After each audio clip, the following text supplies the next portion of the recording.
Selamat malam, kami dari kelompok 2 ingin mempresentasikan Titanic Prediction dengan saya sendiri, Steven, dan Muhammad Ijul dan Akilah. Dan di sini kita akan mengimport data-data dan mengambil data-data dari Titanic Machine Learning from Disaster. Di sini kita akan menampilkan kolom, menu, dan data type. Berikut contohnya. Dan di sini kita akan memberikan statistik seperti rata-rata, definisi standar, umur, dan lain-lain. Berikut contohnya. Dan di sini kita akan menampilkan 15 baris data-data tersebut. Dan di sini kita akan mengecek data-data yang hilang dengan contoh kabin dengan total data yang hilang berjumlah 587 data yang hilang. Dan selanjutnya kita akan mengambil array dari kolom tersebut. Nah, di sini kita akan mengecek rata-rata umur yang survive berdasarkan pria dan wanita. Di sini pria akan lebih banyak survive dibanding wanita. Dan di sini kita akan menunjukkan kolom dalam data frame. Nah, berikutnya kita akan mewakili beberapa orang yang sendirian dengan orang yang bersama keluarganya. Dan yang nol ini bersama keluarganya, dan yang satu ini tidak bersama keluarga atau sendirian. Nah, di sini kita akan mengecek berapa data-data yang sendirian dan tidak. Nah, berikut hasilnya. Dan berikutnya kita akan membuat grafik tingkat kelangsungan hidup. Berikut contoh. Berikut data processing. Di sini kita akan mengambil data-data passenger dan kita akan melakukan penanganan data-data yang hilang. Di sini kita akan mengimport deck, yaitu dengan A1, B1, B2 dan seterusnya. Dan di sini kita akan melakukan data-data setnya. Dan di sini kita akan melakukan pembuangan kabin, fitur kabinnya. Dan berikut kita akan melakukan penanganan data-data jumlah umur kolom yang hilang.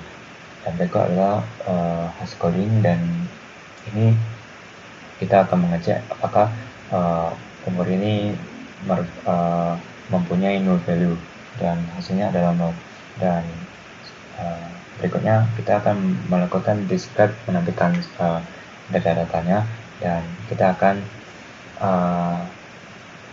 akan mengisi hasil value yang hilang melakukan value S.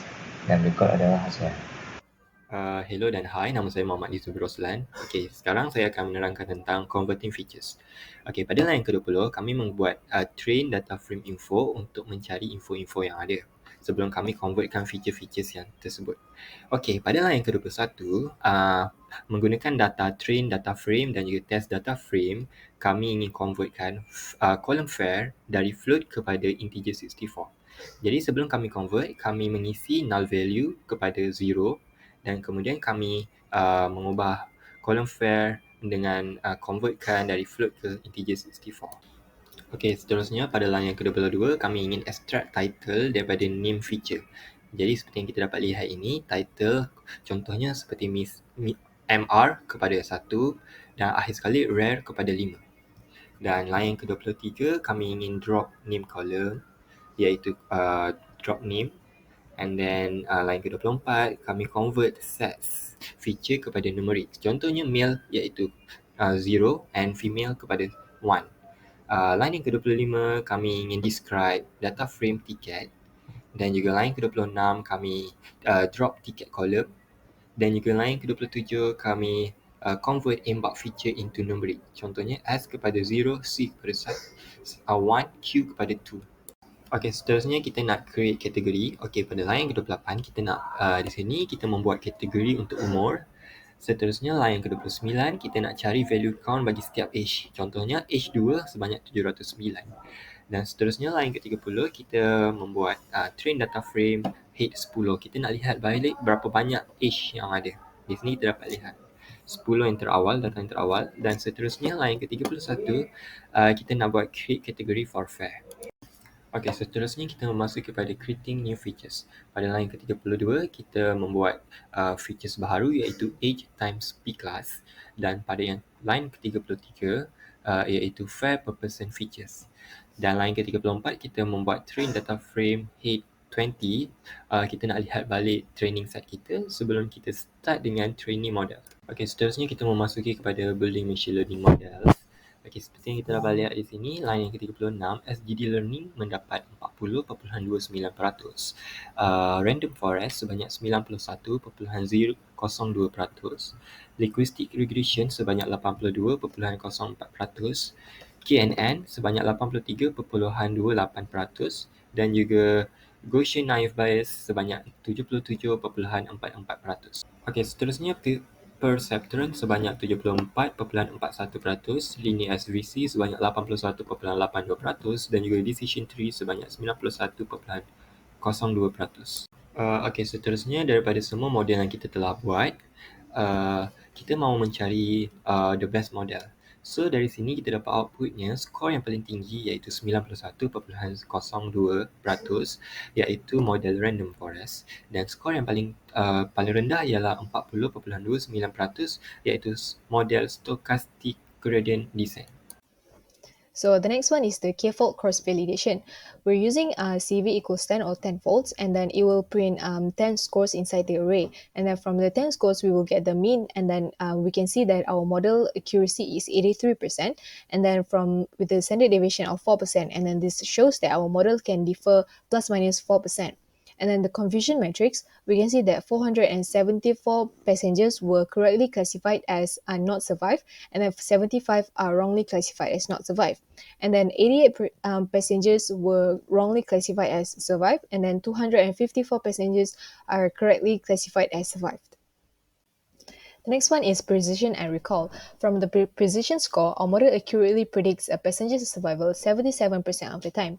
Additionally, the recall metric indicates that it successfully identified the survival of 74% of individuals who truly survive. Then the next one is F-score. F-score is computed with the harmonic mean of precision and recall. So our F-score is 75%. So the next one is the precision recall curve. Precision recall curve with thresholds provides a visual representation of how precision and recall change at different decision thresholds, helping to assess and choose an appropriate operating point for a binary classification model.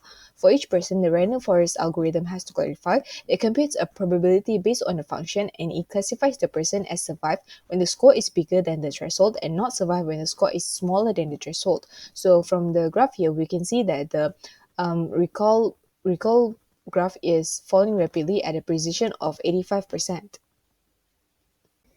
So another way to plot precision and recall curve is to plot them against each other. So from this curve, we can see that the recall falls rapidly at a precision of 85%, the same as the other one. The next one is the RC-AUC curve. Another way to evaluate and compare binary classifier is provided by the RC-AUC curve. This curve plots the true positive rate, also called recalled, against the false positive rate, which is the ratio of incorrectly classified negative instances, instead of plotting the precision versus the recall. The red line in the middle represents a purely random classifier. So this shows that our model is a good model because we are having a graph that is far away from the red line.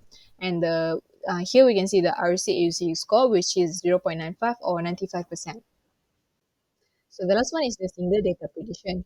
We will predict the survival of a single data. So this the data that I'm using, which is the third one. So the prediction from this data is one which is survived. So it is proven in the table above that on the third data, that the data is survived, so it's the same. So it is proven that the prediction is correct.